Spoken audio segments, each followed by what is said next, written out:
by yours truly. So, to get to know why I'm putting on this masterclass, you have to know me. You have to know my why. Well, first of all, I am a Christian husband of 13 years. Amber and I have actually been together for about 16 years, and I have 5 kids.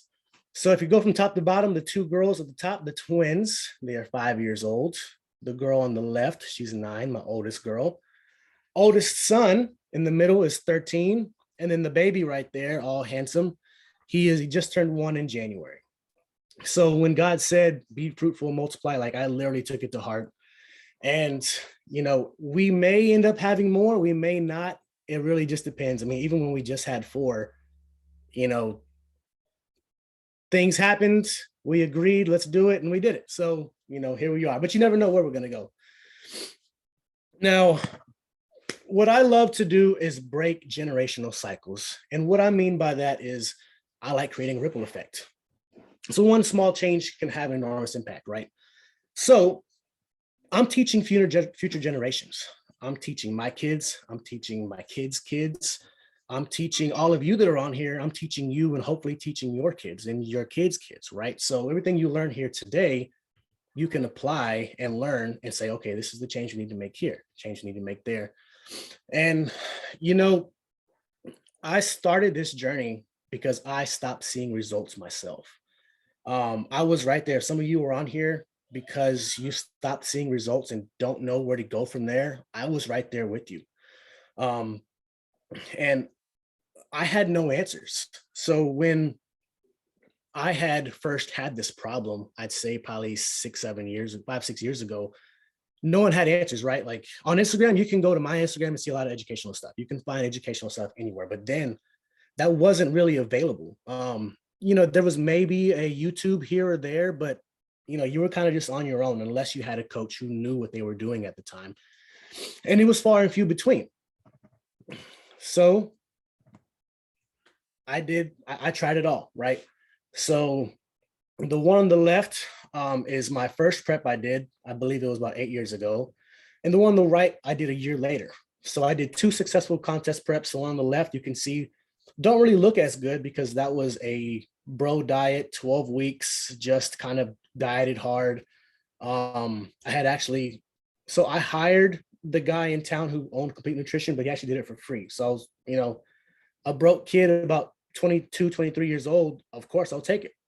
And then on the right, I had hired a coach who had helped me and taught me macros, taught me how to do it right, taught me how to slow things down.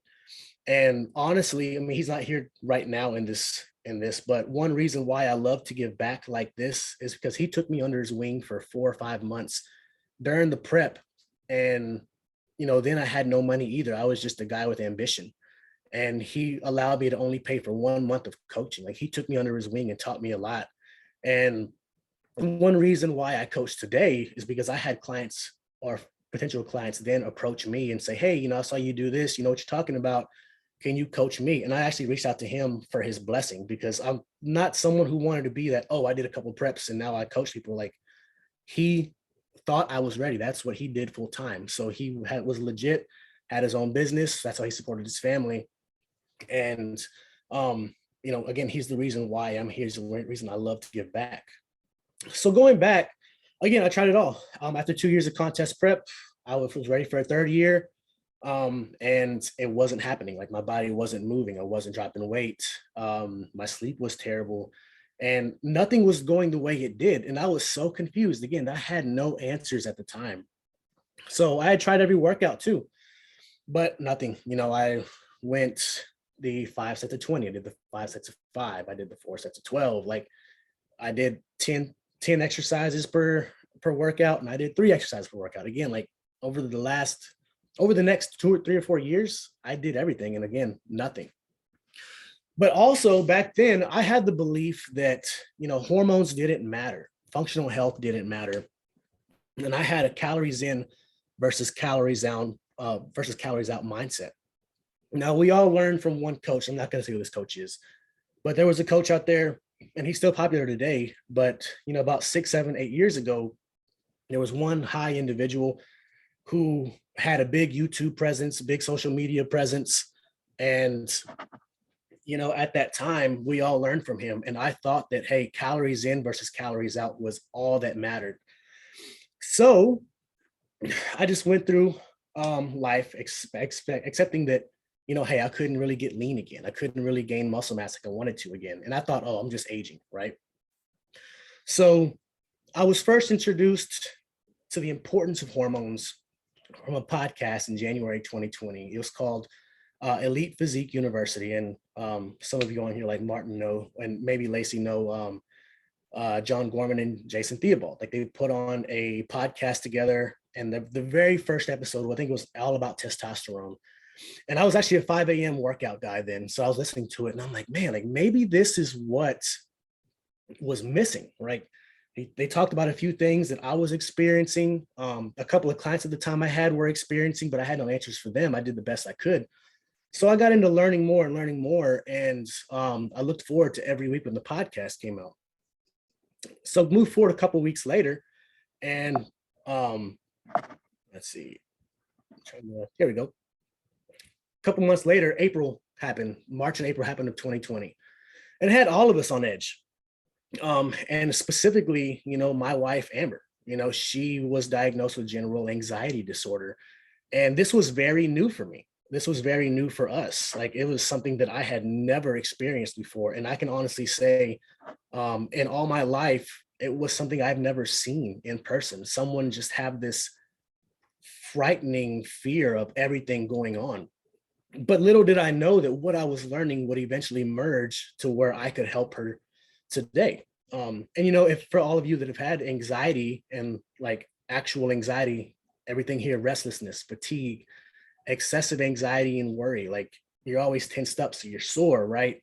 You can't think straight, and you can't think straight. You're irritable, and the people around you suffer, and you have difficulty sleeping, so you're up all night because, and as you'll see, your cortisol and stress is so high, it keeps you up. But, I see it as, God's hand in this. I started learning about this in March. April, it hit her. And my new sudden passion for hormones would then turn around and tremendously help my wife when, the crisis she was going through. And you got to remember, God's promise was to never forsake us. So I firmly believe that he led me down this road. Let's see, there we go. So a little bit about me before I start in. My name is Chris Alejandro. So if you are here and didn't know me previously, well, this is who I am. I'm a CPT. I mean, most people have their CPT. I am a P&L1, Precision Nutrition Level 1 certified nutritionist. Some classes I've taken, and some of you in here may have taken them as well. Gut health, a macros algorithm, and telling you how to change macros and food according to certain deficiencies in people. Understanding female lab work, which is a big base of how I got here today. And cycle syncing. I mean, women, you are very, very complicated, not just your personality, but your bodies as well. So I take a lot of pride in working with women. And some seminars I've spent a lot of money on too is the PEC, Physique Education Collective, Elite Physique University, the ISSN Gains Tour, and I've read tons and tons of books. So if you've ever seen my Instagram, I'm always reading something and trying to learn something new. And then right now I'm actually working on my sleep, stress management, and recovery certification. So that's going to give me a little bit more insight on how to deal with sleep issues, stress management, and of course, recovery, because all three go together. Now, some of you may know who these people are, especially Martin, but so why hormones in the fitness industry? Well, when I started incorporating blood work analysis with clients, they felt better. They got better results, faster results, and clients felt better overall daily lives. They saw less weight gain after the diet was over and it was more sustainable. So, most people, they don't have trouble losing weight at first. They have trouble keeping it off. So we've all had our first diet where we lost some weight and we gained the weight back. And then we did that cycle a couple of times. And the next thing you know, you were around where I was years ago. I couldn't lose weight again. So, I had this weight loss deficiency where something wasn't happening. So when I started incorporating blood work and taking hormones into consideration with clients, things just happened magically as the body should. No, I'm not like a wizard or anything, but I'm just working with the body and where it's at, optimizing where we can go. And I do that by meeting the body where it is. So, um, you know, client number one on the left, we really worked on stress management and diet breaks. I mean, we actually got a late start in dropping body fat. We started prep last January 2021. We started seeing results about April-ish because we had gotten blood work done around then. So we took his knowledge, took my knowledge, we merged it together. And it took a couple months because the body takes a little while to respond if there's a hormonal deficiency somewhere. So you can't just take a supplement and calm down and next thing you know, boom, it's back. Like it takes a couple of months. But we got to his best physique ever. Now, the client on the right, we've really focused on her cycle management, her stress management, and her digestion was prioritized. So we can't properly utilize nutrients and with those nutrients support our hormones if we have digestion issues. And as you'll learn coming up soon, if you have a digestion issue, most likely you're going to have a lot of stress. You're going to have a lower metabolism. You're going to have lower estrogen, testosterone, all these things that we need. So stress management is very important for everyone, and you'll notice a lot more. Now, here's what we're going to do during the breakdown. Chapter 1 is going to be testosterone and free testosterone. Chapter 2, cortisol. 3, estrogen and progesterone. 4, thyroid. 5, xenoestrogens. And now what? And then we'll do a Q&A. So hormones, right? That's why you're here. You want them to learn a little bit more about hormones, whether you're a coach, a competitor, the average individual who wants to just learn like how I started or anything in between. So if any of you have seen the movie Inside Out, it's really a great explanation to what goes on in our body at all times. You see how, you know, all the hormones and the feelings, they all together, right? Same thing with our hormones. They're always together. They're always working off of each other. And, you know, hormones are our body's chemical messengers. So they're messengers that influence the growth and development of our bodies, our hunger signaling, the way we think, how we feel, and who we're attracted to. And I'll talk about 2 quick studies real quick that are, I actually found this amazing because I've always known, you know, that, well, I'll just talk about it. So study 1 was done in a strip club, all right? So there was 3 types of strippers who were studied, and they wanted to see who got the most tips. So the ones that were studied out of all of them were those who were ovulating at the moment, those who were not ovulating, and those who were on birth control. Now, the ones who were ovulating actually got the biggest tips. They made the most money every night over the next couple of days as they were ovulating. The ones who were not ovulating got the second most tips, and the ones who were on birth control got the least amount of tips. So does anybody want to take a crack at why? You can unmute yourself. I'll give it a couple of seconds, and if no one does, then I'll explain why. Isn't it usually because men can actually, like, I remember you telling me how when you realized that when y'all did the natural family planning, I think it was either you or Amber were telling me that you started to realize without her knowing that she was ovulating before she realized that she was ovulating. And it's kind of like the men can tell and women can kind of give off these pheromones. Yeah, exactly. So, you know, people think of pheromones as like, oh, bugs, right? But women do it as well. So what my sister is saying is there is some days, and I know when Amber is ovulating because I am just, and I'm going to be blunt because this is my deal. I am very driven to her, right? Like I really want to be intimate with her because she's giving off pheromones that males will pick up. Keep it PG. So again, as you see, the ones who are ovulating, they give off pheromones that men can pick up subconsciously. So they got more tips. And not only that, when women are ovulating, they're actually, you know, their skin is clear, their breasts are perkier, they're more promiscuous. So that's the study number 1. Study number 2 is very short. So there were women, did some studies on couples who were divorced. And come to find out, a lot of the couples that were divorced, when they got married, the woman was actually on birth control. And when she got off birth control, she didn't really find him attractive anymore because it blunts those responses, right? So women are actually attracted to males' pheromones as well, our natural smell. And that subconscious yearning is blunted with birth control. So you can see that our hormones play a big role in everything, again, to even who we're attracted to. So if any of you can kind of think, oh man, that's crazy, right? Like I can relate to that. Well, then there you go. So moving forward, I mean, our hormones work together in harmony like a small village. They're always present. They're always going off of each other. Now, everyone has a job. And if someone isn't doing their job, then others got to pick up the slack. And if some are doing too much, well, then not everyone's doing their job efficiently, right? So there's always things going on in our body. There's always communication with each other. So we actually have over 30 hormones in the body. And where do they come from, right? Well, it actually depends. Some originate in the brain, and we'll talk about a few of them that originate in the brain today. And then some are made in the major endocrine glands that we'll talk about, such as the pituitary, the hypothalamus, the thyroid, your adrenals, and the testicles and ovaries. You can zoom in to see any slide better. Okay. So moving forward, chapter 1, testosterone. So what is testosterone? Why is it important?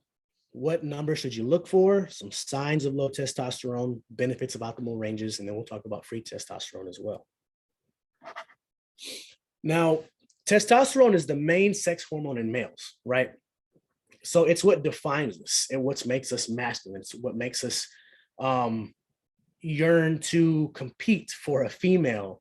And it influences from, us growing to the size of our testicles to gaining muscle mass. And we have a few competitors here. Now, in women, it's actually beneficial for them for overall health, muscle mass as well, and libido. So yes, for some of you in here that didn't know, women need testosterone as well, just not nearly the amount as males. So what really matters is the range of, or how much testosterone is floating around in the bloodstream. So that's what we can see in our blood tests. Now, if you see from the picture here, everything starts in the brain. So the hypothalamus produces GnRH, gonadal releasing hormone. It's picked up by the pituitary, another part in the brain, which produces LH and FSH, which will be picked up by the testes or ovaries, and from there will produce testosterone. So yes, women, some of your testosterone does come from your ovaries. Now, what number should we look for? I'm going to start with normal ranges because this is what our doctors look at. Women, normal ranges are about 13 to 70, and men, normal ranges are about 420 to 1200. Now, where they get these numbers from is they actually average it by, I think, like 10,000 people. It's 1,000 or 10,000 people. So that's the average number that they have from everyone that gets that blood work done, depending on the company as well. There's different companies that test these things. Now, optimal ranges for women are 40 to 70, and men, you're looking at 650 to 1100. So these numbers are very biased, and they change depending on our age, dietary habits, genetics, our sleep, our stress, and it really depends on how active we are. Now, what else is it responsible for? I mean, you can read it. It regulates sex drive. So if any of you have low libido, you probably have low testosterone. It increases bone mass, which is obviously pretty good. It dictates fat distribution. So for those of you that are low in testosterone, you probably have more fat accumulating around your trunk area. So it's when someone says you can't spot reduce, yes and no. So if you have optimal testosterone, you probably won't have as much fat accumulated in that area. It also increases mass and strength. So for you ladies that are on here that want to lose body fat and have that toned look, well, you got to have that muscle. So that way, when you lose fat, you have that toned look. It also produces red blood cells. So some people that are deficient in their red blood cells, most likely from what I've seen, if their RBC is low, red blood cell count, their testosterone is also going to be low. It helps produce sperm and it influences healthy skin. So remember when I talked about women being more promiscuous, their skin is clear. During ovulation, their testosterone raises. So it has that healthy skin look.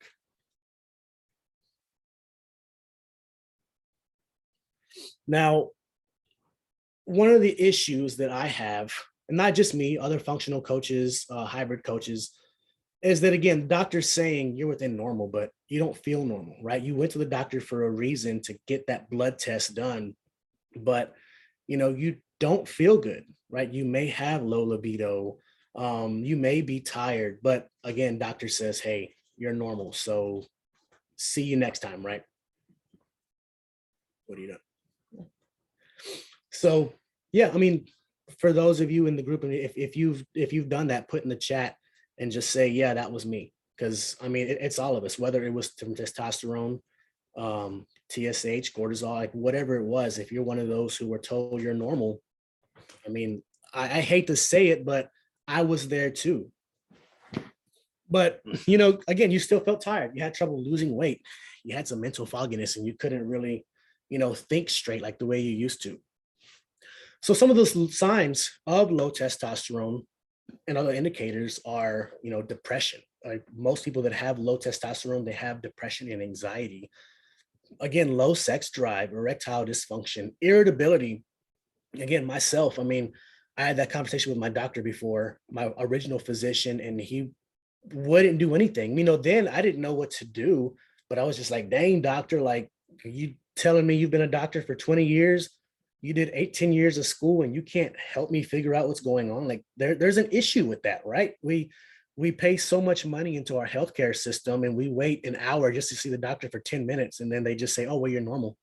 Eat less, move more, right? Like we've all done that, but it doesn't work. So, after I got a doctor to get me on TRT, to have it in my optimal ranges, I feel better. I sleep better. I'm stronger. I have more muscle mass. My sleep is fantastic. I have the daily energy to play with my kids now, mental focus, and, sex is fantastic. Like there is no problem there. But, testosterone isn't the only thing to look at. We have to look at our free testosterone as well.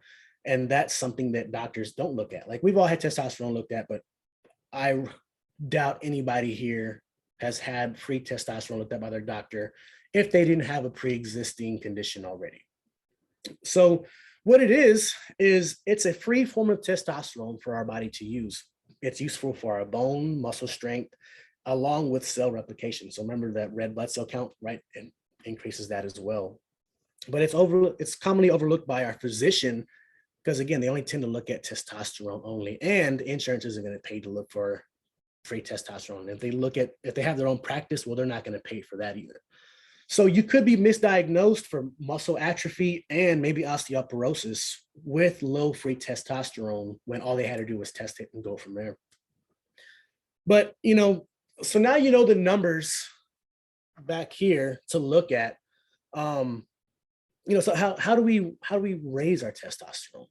So I can't give you like a bunch of supplements to take because, that's something that I have a conversation with one-on-one for individuals, those who work with me. And two, I don't know what medications you're on. I don't know your priority. I don't know, your budget. So I can't just give medications and things like that and supplements. But what I can tell you is some natural ways to go about it. Now, top left, workout. And when I mean workout, I don't mean just workout. I mean train. And there's a few of you on here that I know that actually train. And those of you that actually train, you can see it in your physique. You have more muscle mass. You're a little bit leaner here, a little bit leaner there. You're able to eat more food, right?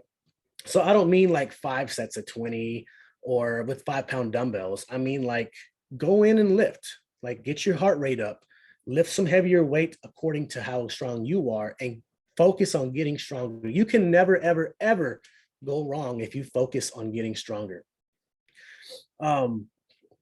Eating a well-rounded diet. Look at the bottom left. Now, I don't 100% agree with just having veggies and pecans and chicken breast and lettuce, but overall, that's a well-rounded diet. There's fats, there's carbohydrates, there's micronutrients, there's lean protein, a lot of protein.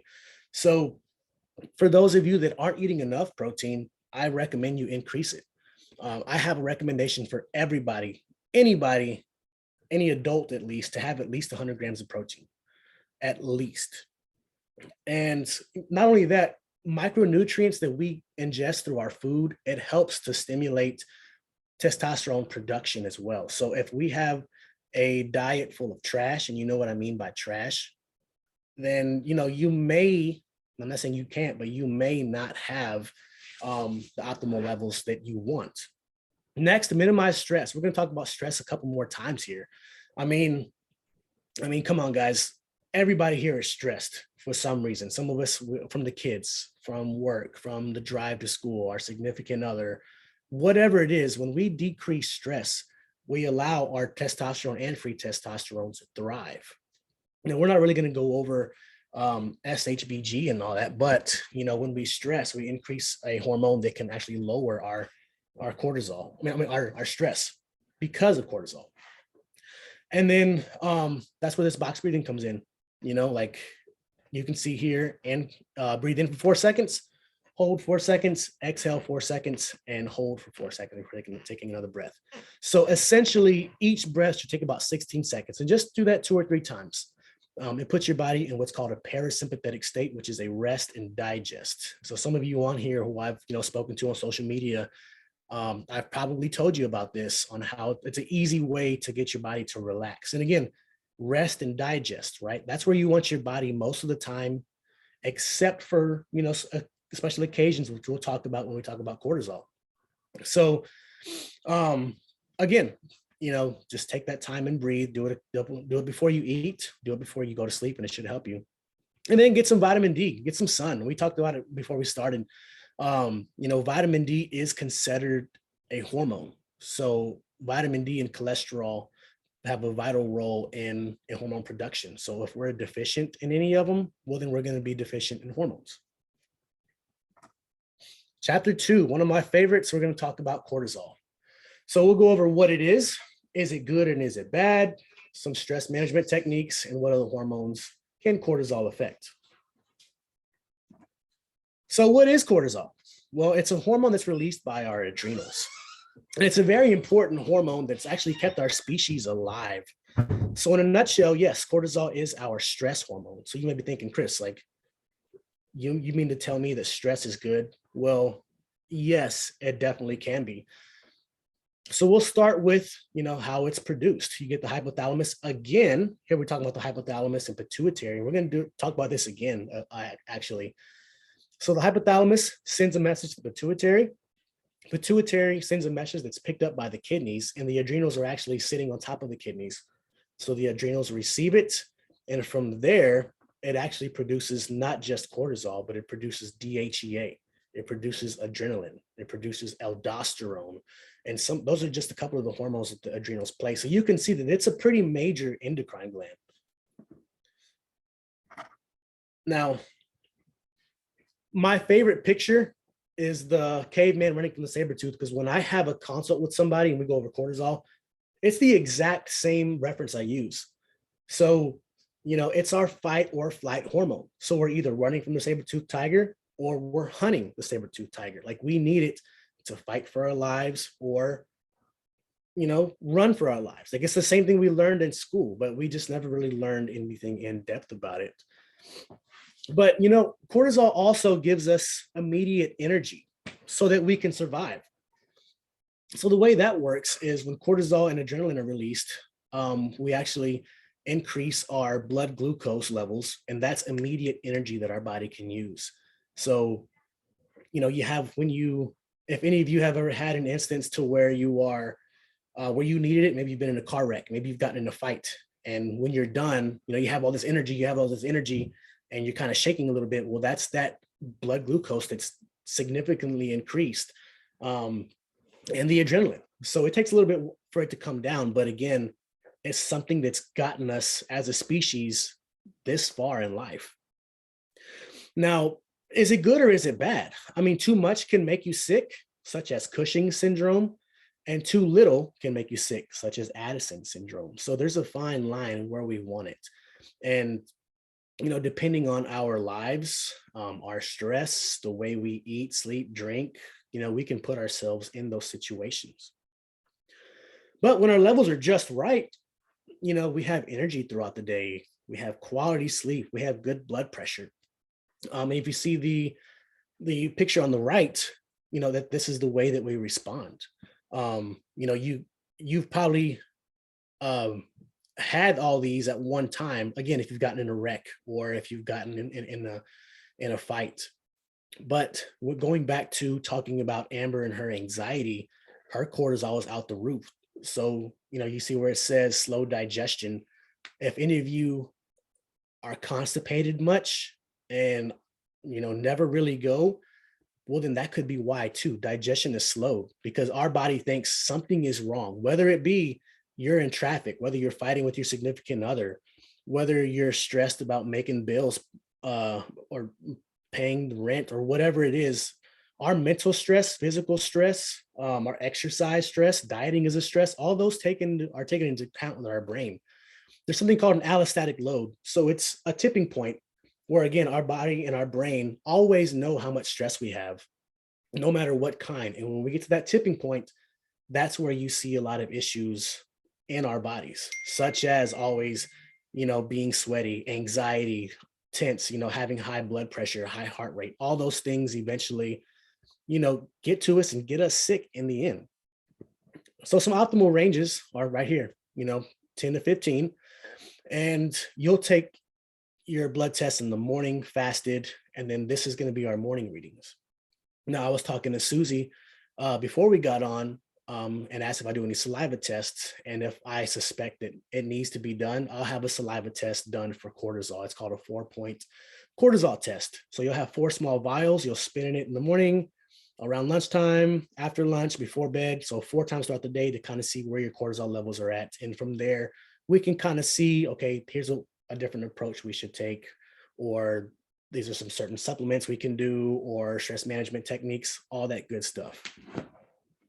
But, if you're too low, which some of you may be, you're probably exhausted all day, can't really think straight, and caffeine does nothing for you. I mean, how many of you in here, that's you? You wake up in the morning after 8 hours of sleep, still tired. You take a Starbucks in the morning, nothing. You go work out in the evening with a bang, nothing. Like you're dragging ass throughout your workouts.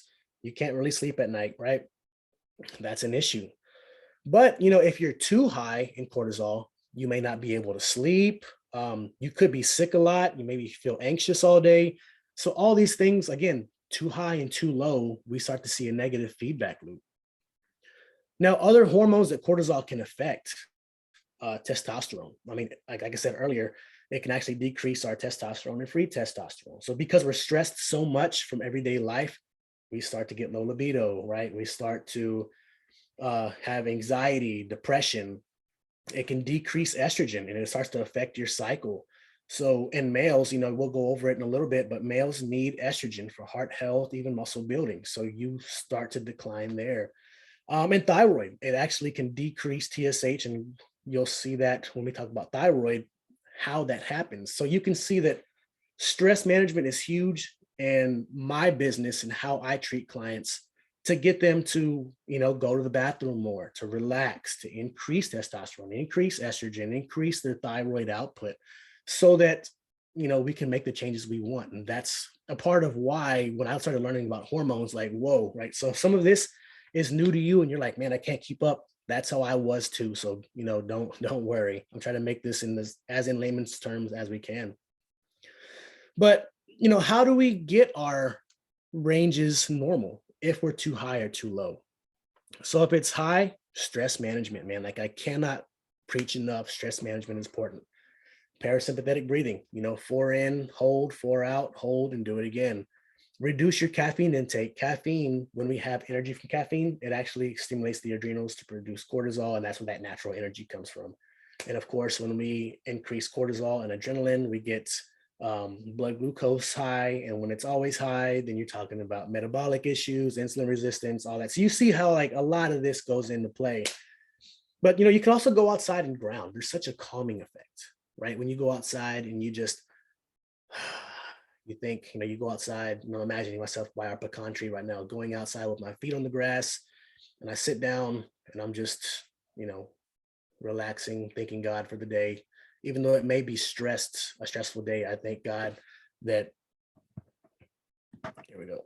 Even though it may be a stressful day, I thank God that I'm able to do this. I'm able to be home with my babies.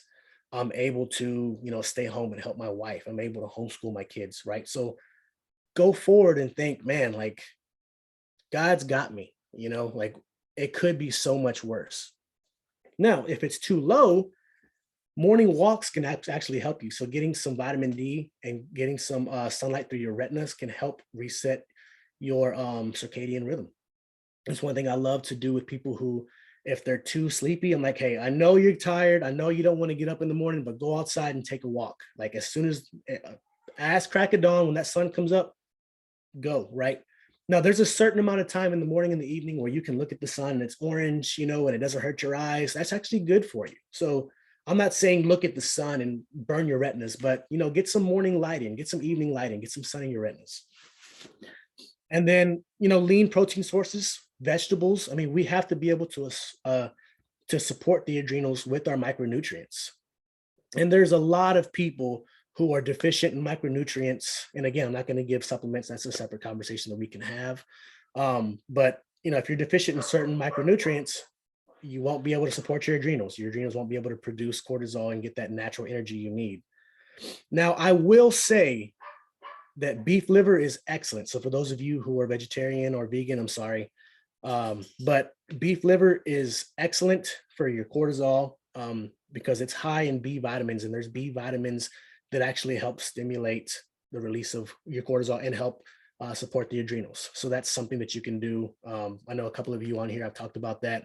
And you don't have to eat it if you don't want. Like if you've seen my stories, I buy some ground beef that has liver mixed in it, so you can't taste it. But if you don't want to do that, there's also desiccated liver form. So it's liver pills, so just little pills, take it with water, boom, like you get your B vitamins. And a little side deal, one example I use why I use it is because there's lots of B vitamin, B12 in there. Now, when you take a regular B vitamin, right, when you pee, it looks like Gatorade. But when you take beef liver, nothing different. It looks like regular pee because it's highly bioavailable. So our bodies can absorb it. Now, let's see. I'm going to pause real quick. Just put in the chat, does anybody have any questions real quick? Is everybody catching on? Am I going too fast? And all that. But Sarita says, is the saliva test for cortisol as accurate as a blood test? Yes and no, because the blood test, it tells you your cortisol levels for that time. It doesn't tell you what your cortisol levels are throughout the day. So again, let's say if it's reversed, right? Your cortisol levels are supposed to be highest in the morning and then lowest in the evening. So as you go throughout the day, cortisol levels should be lower, and melatonin should be lower in the morning and higher in the evening. So they're kind of inversely related too. So if you're highly stressed before bed, you probably have low melatonin, you can't really sleep well. Best place to get the liver, you can get organic. I think is it Ancestral Sups, right? Ancestral Supplements has a good one. There's a Solaray brand. I just get it on Amazon. But yeah, I mean, I think it's Ancestral Supplements. I can check that out and I can message you, Lacey, and go from there. But yeah, I highly recommend that everyone take it. And, they have a lot of other good supplements that we can talk about. So if no one has any other questions real quick in the next 10 seconds, then I'm going to move on to estrogen and progesterone, which most of you women are in here are like, okay, this is my time, right? No questions, no chats. All right, so let me close the chat and then we will get going. Cool. So chapter 3, estrogen and progesterone overview. What is estrogen and progesterone? Signs of low levels, optimal ranges, health benefits, and what role it plays in ovulation and pregnancy. So what is estrogen and what is progesterone? Well, estrogen is the primary female hormone, but males need it too, not just women, right? We talked about earlier how in males it can actually help with heart health and muscle building. Now, ovaries are the major source of estrogen in women, and for men, we actually get ours from our balls, our testicles. So, the way we get those is, testosterone is produced, and then testosterone actually converts to estrogen, and we get a little bit of estrogen from there. So, we'll go from there. But women, look, like you can see where all the what all where it comes from. Your breast, your pituitary gland, your liver, adrenals, skin and fat tissue, your ovaries and placenta. Like, women are very complicated, and again, that's why I take pride in working with a lot of women, because to be honest, there's not a lot of guys out there or coaches who are going to take the time to learn all these things, because it's a lot. It really is. It can get confusing at times. But I don't see why y'all should be pushed to the side. Like, y'all should be taken care of just like males. So progesterone is a hormone that fluctuates according to your cycle, and it plays a major, major role in pregnancy. It also acts as a sedative for sleep. So if some of you have taken progesterone before bed, you get great sleep, right? And it helps regulate your mood. Now, what it also does is it triggers the uterine lining to thicken when you're pregnant, to accept the fertilized egg. And it also prohibits the muscle contractions in the uterus that cause miscarriages. So, I'm lucky enough to actually help a few clients get pregnant and keep their pregnancy. Now, I'm not saying I did anything magical. All I did was say, hey, I know you had a miscarriage. Without paying this much to get your blood work done, just go to your physician, ask them to test your progesterone and see what happens. And luckily they got it tested. Oh, what do you know? Progesterone's low. And, they had their pregnancy to full term. So, like, even though I didn't have a big issue in it, I just say, hey, get this checked out. Right. And like, I get to see, their kids on social media all the time. And I just it makes me happy, because again, I have 5 children. So it makes me happy when I see anybody, bring children into the world. So yeah, I mean, and not only that, this is just a small instance of, what we hybrid functional coaches can do to help, your overall life. So, without raising your hands or anything, how many of you in this chat, women specifically, have had any of these symptoms? PMS, low libido, hot flashes, migraines and headaches, depression, anxiety, mood changes, menstrual cycle irregularity. You get angry easily, like, probably a couple of you, right? And I'd say if you didn't raise your hand, you probably did anyways, or you probably have had some anyways. For sure, yeah. Let's see. Yep, you're right, Susie. I mean, they do overlook progesterone for some reason.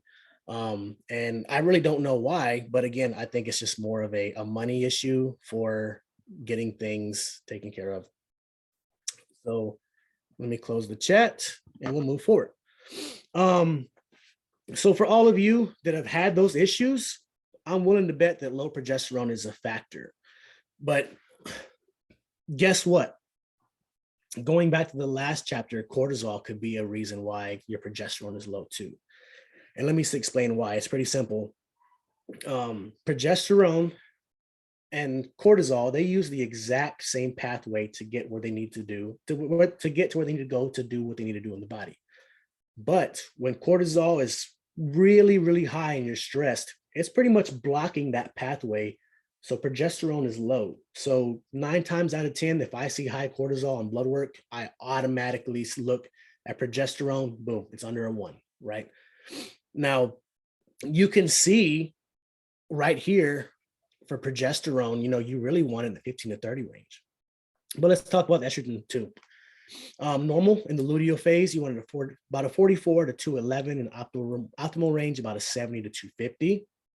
And then for progesterone, normal range again in the luteal phase, 1.8 to 24. And then in males for estrogen, normal range 10 to 40, but we kind of want it in maybe the 10 to 25 range, and then progesterone anything under a 1.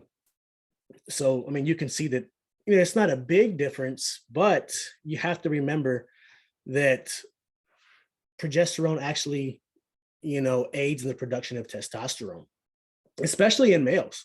So, it's actually made in the adrenal glands and the testicles, and boom, uh, progesterone is produced.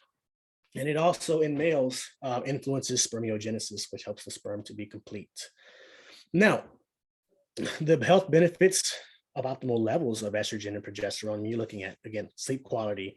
You regulate your mood. You're not as angry anymore. You can calm down a little bit faster. You have good heart health, and we all want that for long lives. Good estrogen actually leads to better sex. So if you have any vaginal dryness, you're probably low on testosterone, low in estrogen. Again, it can increase muscle mass and strength in men and women. And most importantly, hold on, let me let somebody in. And most importantly, it can help you to have a full-term pregnancy. Now, ovulation and pregnancy, this is a cool chart that I really like because it looks a little confusing. Like, man, why do things go up and down? And I'll talk about it a little bit. So you can see days 1 to 7. Let's see if you can see my cursor right here. This is you're actually for 7 days of your cycle, women. So when you start your cycle, day 1 automatically or day 2 automatically. So that's the shedding of the uterine lining. And me and Amber like to joke about it when she's on her cycle. We saw a picture one time where it had like a samurai. It's like a uterus and it's a samurai. And it's like, I didn't get pregnant. I failed you. So, it stabs itself, and that's where the bleeding comes from. So you can see in phase 2, estrogen starts to rise. Not only that, yeah, progesterone rises a little bit because they're related. But one thing, if you look at testosterone, it's really the only big bump around there, right? So that's ovulation right there. Around day 12 to 15, women, you're ovulating, your testosterone goes up, so you're more promiscuous. How we talked about in testosterone. Testosterone's higher, so you're more promiscuous. You have that clear skin. You're more aggressive. It may be a good time to go out and hit some PRs too, because you have raised testosterone. So that's around the time, again, ovulation, where you can get pregnant, and then starts to go down. So some of you may or may not have heard this, but you can really only get pregnant around 6 to 8 days, maybe 9 days out of your cycle, because sperm can live in the vagina and uterus for about 7 days, and it would have to be around ovulation. So Amber and I track our fertility, and we have certain days where we abstain if we don't want to get pregnant, and then, where it's fair game. So you can see how it goes up and down, like this is how it always is. Now, when we get your blood work done, women, anywhere between day 20 and 23 is going to be the best day to get your blood work done, because that's when progesterone and estrogen are at their highest together. And then testosterone, again, it starts to raise just a little bit around that time. So that's for those of you that have a cycle, day 21. If you don't have a cycle and you're on birth control, where you can pretty much get it done any time of day. Chapter 4, we're coming to an end. Chapter 4 and Chapter 5, thyroid overview. So what is thyroid? What does it control? Optimal ranges in men and women, and the stress effect on thyroid. So again, here we're talking about stress again. So your thyroid is a small butterfly-shaped gland in your throat right here. So it controls our metabolism, our body temperature, our energy levels. So how many of you, and you, like I said, you can raise your hand or just say me. How many of you gone to your doctor for your yearly blood work? You complain about not being able to lose weight, and you're like, I think my thyroid's low, because who wouldn't, right? Because it controls our metabolism. And then they're like, hey, you're normal. So you're like, come on, like my testosterone here, this, there. Come on, like it gets ridiculous, right? How many, like, again, we pay so much for insurance just to go see our doctor for 10 minutes, and they're like, well, you're normal. We want answers, right? So that's where your hybrid coach comes in. Someone like James is on here, like we all learn about these things. That way we can help you. And from what Amber tells me, they're probably leaning towards not even testing it anymore. So insurance doesn't want to pay for TSH. So you have to request it, or pay for it through a third party. Now, if they do test for TSH, cool. But what they're probably not testing for is T3, T4, TBG, TPOAB, reverse T3. Like those are 5 other hormones that they're not even testing for that are related to the thyroid. So you're thinking, man, like something's wrong there, right? Of course, because they don't have this knowledge. They may take 1 or 2 courses on this, but other than that, doctors are really taught to mask the issue, not find the core root of the problem. So again, we're talking about the brain. Brain health is so important. You get your hypothalamus, and this is how your thyroid starts.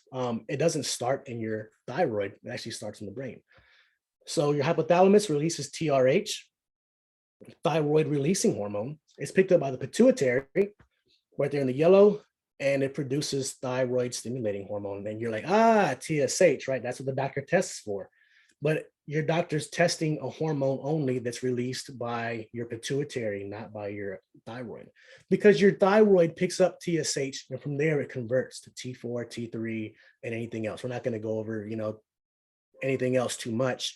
That's again a conversation we can have in private. But you see that, okay, there's something wrong. Why aren't they looking at this? And then we have a negative feedback loop. So your hypothalamus always knows how much T4 and T3 is in the body, so it knows how much to produce, right? It'll slow it down, it'll increase it, slow it down and increase it. So, T4 and T3, they affect every cell and all organs in the body. So it's pretty important, right? It regulates the rate at which your body uses calories or energy. It affects your weight loss, your weight gain, and it's called the metabolic rate or metabolism. So it affects, again, all organs in the body. So our metabolism isn't just how much calories we burn. Like our metabolism is every function in the body, actually. So slowing down or speeding up your heart rate is something that thyroid also affects. So if you know anyone that's had hyperthyroidism, they probably had a really high heart rate. Now, T3 specifically, it supports the brain function, it supports heart functioning, it supports digestion, and it plays a role in your metabolic rate and bone health. So I like T3 because I like to reference it to a gas pedal in a car. So if any of you have ever had blood work with me, you'll hear me say the same reference. T3, imagine it as the gas pedal in your car. Reverse T3, think about it as the brakes. We need both to get to our destination safely. So if one's too high, one's too low, well, then we see problems. So, as far as what we need to see and what we see, TSH, you're looking at normal levels of 0.45, optimal levels 0.3 to 2.5. So that's kind of a big difference. You're thinking, why would I not want more TSH, right? We'll get into that. T4, 0.82 to 1.77 normal, and optimal 1.4 to 2.5. And then T3, again, my favorite, 2.0 to 4.4 normal. And then you can see optimal is actually above normal from 4.5 to 6.5. So the reason we don't want too much TSH is because if we keep increasing TSH, we get more T4, we get more T3, and that's where that hyperthyroidism can come in. But if you look back here where this negative feedback loop is, something is telling the brain, okay, we need to produce more TSH. But if we're deficient in T4 and T3, where is that coming from? Right? Okay, why are we producing more TSH, but we're not getting much T4 and T3? Well, going back to gut problems, how I talked about in my female client, we have to prioritize gut health because T4 is converted to T3 in the gut and the liver. So if we have gut issues, again, that's where it comes down to. We have a inconsistency in conversion of T4 to T3. So then if our T3 is low, the body's telling, okay, keep producing TSH, we're low in T3, keep producing. And then next thing you know, you're deficient in T3, but your TSH too high. And the doctor's telling you, well, you have high. And some of you in here have ever been told you have a high thyroid and low thyroid. That's probably where it came from, this instance right here. Now, how can stress affect your thyroid? And again, we've talked about stress in every single one of these. We even had a whole slide connected to it itself because it's so important, again, in how I run my business and how we survive and how we live, our quality of life. So stress can down regulate your thyroid, especially when you have gut issues like we talked about. So if you look here, you have your adrenals, your CRH and ACTH, and boom, here, pituitary, hypothalamus, hypothalamus. Like, it's so important to have good brain health. So when we release a lot of adrenaline, DHEA, cortisol, it can, if it's too much, it goes up here and we're producing less TSH because we have so much DHEA, adrenaline, all that in our system that we start being deficient in in TSH. And again, less TSH we have to a certain degree, we have less T4 and T3. So again, T4 is converted to T3 in the gut and the liver. And, stress can slow down motility as well. Like we talked about, when your body is stressed, you're going to have slower digestion. You're going to be constipated for a while. So then we can't even utilize those nutrients. So the nutrients we're taking in to support our thyroid aren't even getting there. So you see how it's a shit show if we're constantly stressed. So hopefully some of you here like, man, I really need to take into consideration my stress, then my job is done. Next, and we'll close it out here, was xenoestrogens. So what is it? Is it good? Is it bad? What products have them? And then, products that we use at home. And this is actually a shorter chapter. So we'll be closing it up pretty soon. I know we're going on an hour now. So you can read it right here. Xenoestrogens, they're specific estrogen-like, they have specific estrogen-like effects on the body. So they're harmful toxins that imitate estrogen and can dramatically increase the toxin burden and estrogen dominant systems. So estrogen dominance is really, if you have good estrogen levels, but you're a little low in progesterone, right? It's called estrogen dominance because there's a certain ratio that your progesterone and estrogen need to be at. So even though you're in the optimal range for both, if there's an imbalance in the ratio, well then, that's where you can see deficiencies. Now, let's say you weren't, but you can see all the things here, the plastics, the nail polish, detergents, perfumes, the bleached products, the surfactants, the fumes, the dry cleaning. It can get it can get a little too much, right? When you think about everything like, oh man, like what am I doing? But don't think about it that way. Think about just replacing products one at a time. It doesn't have to be here, it doesn't have to be there, it doesn't have to be, all at one time. Just start taking things one at a time. Because if you think about it, we have testosterone cream. So that tells me, okay, our skin absorbs what we use, what we put on our skin. So the perfumes, boom, we're getting estrogen from there. The plastics, if you're drinking out of a bunch of plastic water bottles all day that have been sitting in the heat, boom, right there, right? Detergents, like everything has it in it. Now, there's only so much we can do to get away from it. We can never get 100% away, but we can, we can do as much as we can. So you see why they're bad, right? Now, some brands we recommend, and if you're in the Bryan College Station area, you can get a lot of these at Village Foods. I'm always there spending too much money. But the Cheeky Panda, I mean, they make organic bamboo toilet paper. So, we can absorb things through the anus. So if there's bleached products or whatever, some women, if they have perfume tampons, they can absorb things through the vagina, right? So be wary there. The Honest Company, I mean, they have a lot of good products for kids, lotions, makeup. Dr. Bronner's is a really good one. It's a really well-rounded product where they have one bottle where you can make it into whatever, just add a few things, like add water here, apple cider vinegar here, like it's a bunch of things. Puracy, you've seen on my Instagram.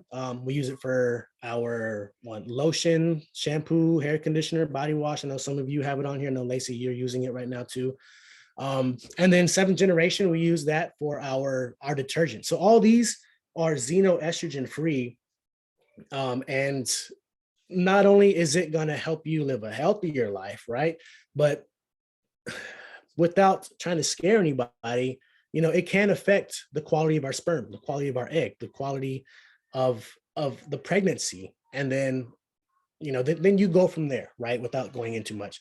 And then you see Culligan water, like we have a reverse osmosis system that we pay, I think $40 a month for water. And it's just purified water through it purifies the tap water. So, there's a lot of different ways that you can go in there. But Now what, right? So what do you do with this information? If you want to get your labs tested, women, if you're in the luteal phase, again, day 21 to 22, maybe 20 to 23 of your cycle, that's when you want to get your blood work done. Men, anytime. So some tips I have are don't work out the day before, make sure you're hydrated, get good sleep, and make sure you're still fasted. So what I offer with that is, in-depth blood work review. I look at your training plan and kind of see what you're doing, how we can optimize it. Maybe you're doing too much. If you're training